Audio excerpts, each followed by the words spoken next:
Cinderella, Rapunzel, ang cute-cute nyo. 1, 2, hala, bakit dalawa na lang kayo? Di ba tatlo kayo? Nasaan si Snow White?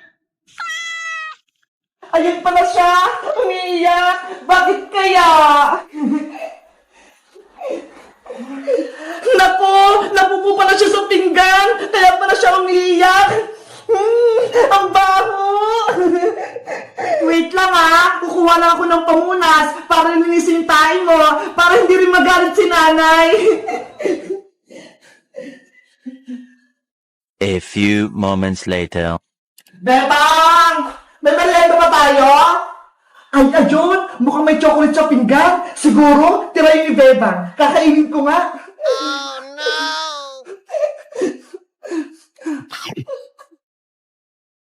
Ah! Ano to? Lasang tait! Bebang! Nasaan ka? Nay! Nandito po ako! Ano po yan? Bakit may pupo rito sa pinggan? Kasi po, Nay, si Snow White tumayag na sa pinggan. Bakit po? Ano po nangyari? Bakit kayo napasigaw?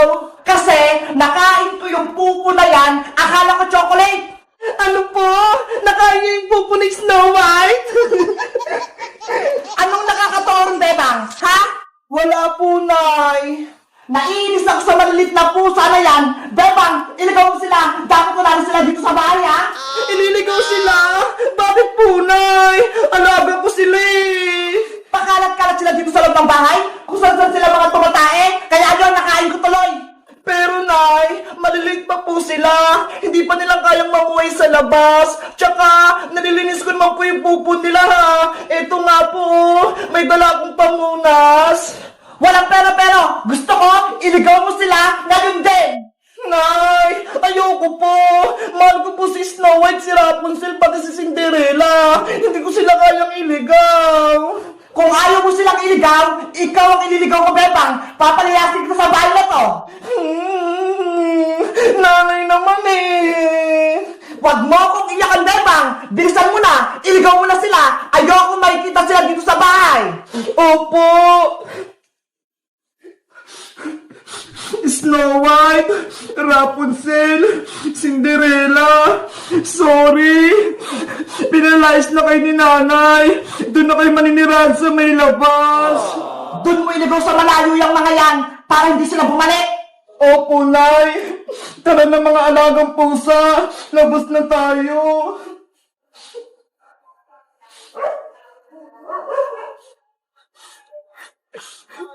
Saan ko kaya sila ilalagay?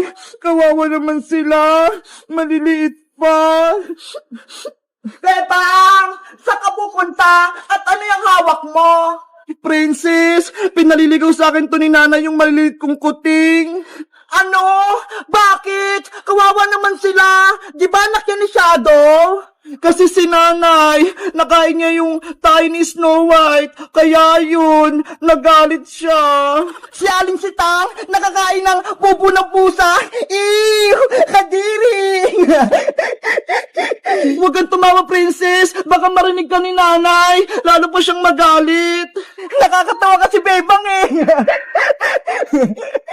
Sa tingin mo, Princess, saan ko to ilalagay yung mga pusa ko? Ayaw ko silang mawala eh. Alam ko na, ang magandang gawin mo, Bebang, ipaampo mo na lang sila para hindi sila kawawa. Ayaw nga, no? Magandang naisip mo, Princess.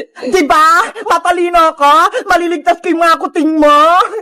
Kaso, sino kayo yung ampun sa kanila? Ang lilit pa nga nila eh. Nako, basta ako, ayoko na mag-ampun ng kuting. Pagagalitan lang ako ni nanay. Ang baw-baw kasi ng mga tain yan eh. Guys, nasubukan nyo na ba mag-ampun ng pusa? O kaya aso? Napalaki nyo na rin ba sila? Mag-comment lang kayo kung anong pinangalan nyo sa alaga nyo. Bye-bye!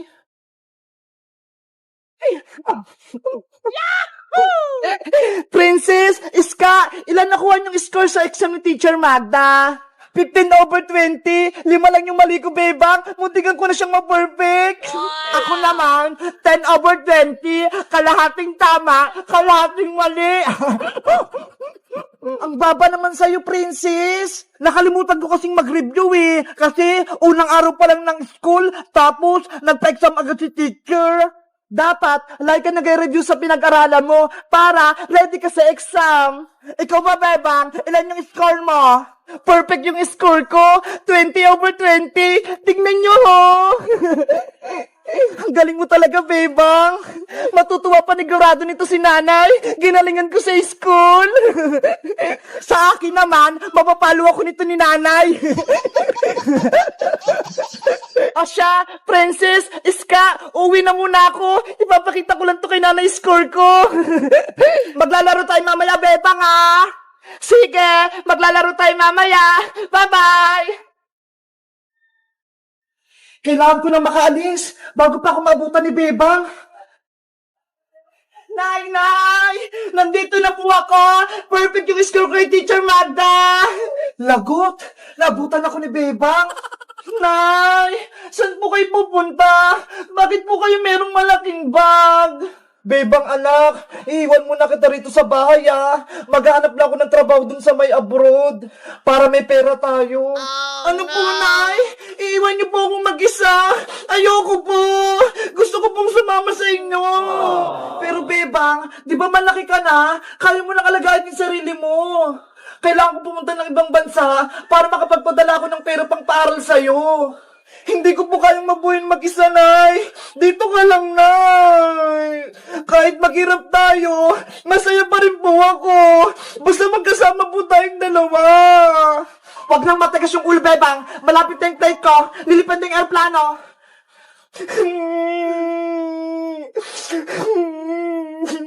Tsaka, hindi ka naman pababayaan ni Iska tsaka ni Princess, ha? Sila yung kasama mo. Sino pong mag-aalaga sa akin? Wala po akong kasama rito sa may bahay.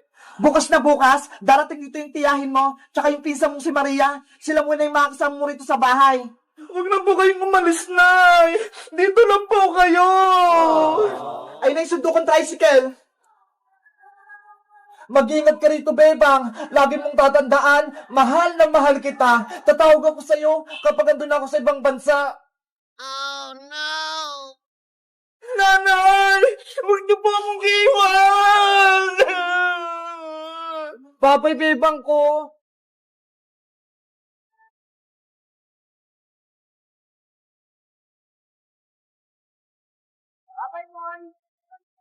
Bye-bye! Nanay!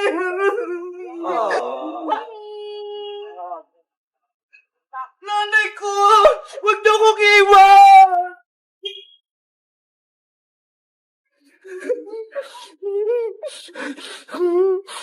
Wala na si nanay! Iniwan niya na ako! Kailan kaya si nanay babalik? Mamimiss ko siya!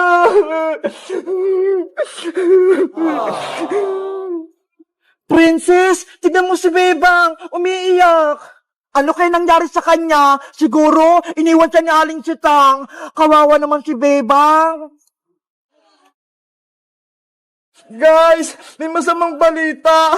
Si nanay, pumunta siya ng ibang bansa. Nag-abroad na. Iniwan niya na ako.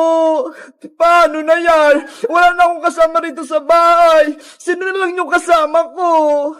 Mag-comment lang kaya para sa part 2. Bye-bye! Maria! Bilisan mo! Baka mahuli pa tayo ng tanod! Mami! Wait lang! Saan ba tayo pupunta, Mami? Wala naman tayong bahay, ah! Babalik tayo sa bahay nila, Bebang. May gagawin ako sa kanya. Papalayasin natin siya. Lagot ka na ngayon, Bebang. Babalik na kami. Mami, kailan po ba tayo makakalis sa pulungan na to? Gusto ko na po umuwi. Mag-antay ka lang, Maria. Gagawa ako ng paraan para makalabas tayo sa kulungan. Babalik tayo sa bahay nila, Bebang, at babawin ang kanilang bahay. Pero paano? Isang buwan na tayo dito eh. Ang tagal-tagal na. Hindi pa galing tayo nakakalabas. Makinig ka sa akin, Maria. Ito yung gagawin natin plano. Ibubulong ko sa'yo. Ano yan, Mami? Naiintindihan mo ba, Maria? Dapat maging matagumpay tayo sa ating pagtakas. Opo, Mami. Madali lang yun. Diyan ka lang. Sisimulan natin yung ating plano. Manong Tanod, gutom na kami. Nasaan yung pagkain namin? Maria, Aling Margaret, ito yung tanghalian nyo. Maria, kakain na tayo. Santinos na naman yung ulam. Lagi-lagi na lang yan. Huwag ka nang magreklamo, Maria. Kung hindi mo sana inaway si Bebang, di sana wala ka rin sa kulungan. Hayaan mo na. Sa susunod, hindi na tayong ulam natin. Mauna ka ng main.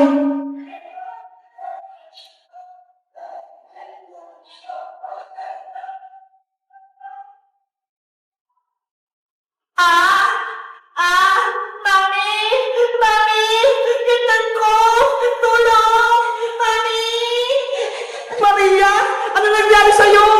Masakit mo yung tiyan ko, ang hapdi. Manong Tanod, tulungan mo ako. Dali natin si Maria sa ospital. Bakit? Ano nangyari kay Maria? Masakit yung tiyan niya. Tignan niyo po. Maria, okay ka lang ba? Manong Tanod, mali sa akin binigay yung pagkain eh. Ang sakit na ng tiyan ko. Oh no! Bilisan mo na, Manong Tanod. Tumawag ka na ng ambulansya. Bilis! Tinakanta niyo ako eh. O sige, wait lang. Huwag kayong alis dito ha. Tatawag ako ng ambulansya. Maria, wala na si Manong Tanod. Tumakas na tayo. Gumana yung plano natin, Mami. Naniwala si Manong Tanod na masakit yung tiyan ko. Malayo na tayo sa wakas. Bilis! Maria, bilisan mo! Oh no! A few moments later. Nasaan yung dalawa? Nandiyan yung ambulansya! Lagot! Natakasan ako!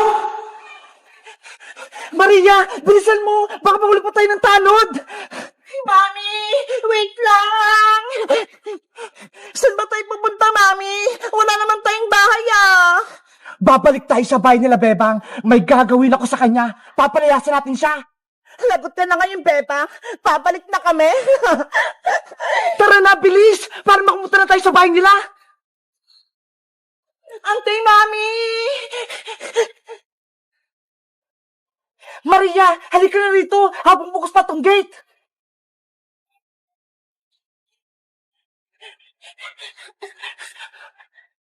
Meanwhile, Princess, tulungan mo akong magugas ng pinggan. Ang dami nating pinagkainan eh.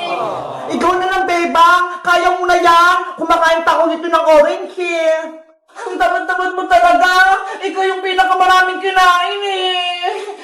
Hala, nahulog yung dalawang kutsara. Ibig sabihin ng Bebang, may darating na bisita sa bahay nyo. Pamahiin lang naman yung Princess eh. Hindi yun totoo. Ay, may tao sa labas. Sabi ko sa'yo, Bebang eh, may bisita ka. Sino kaya yun? Bebang! Sa wakas, nandito na kami sa labas ng bahay nila, Bebang. Hello guys! Magandang araw! Ako si Bebang. May kumakatok sa pinto namin. Sabi ni Princess, bisita daw yun. Sa tingin nyo, sining nasa labas? Bubuksan ko ba yung pintuan? Mag-comment lang kayo para sa part 2. Bye-bye!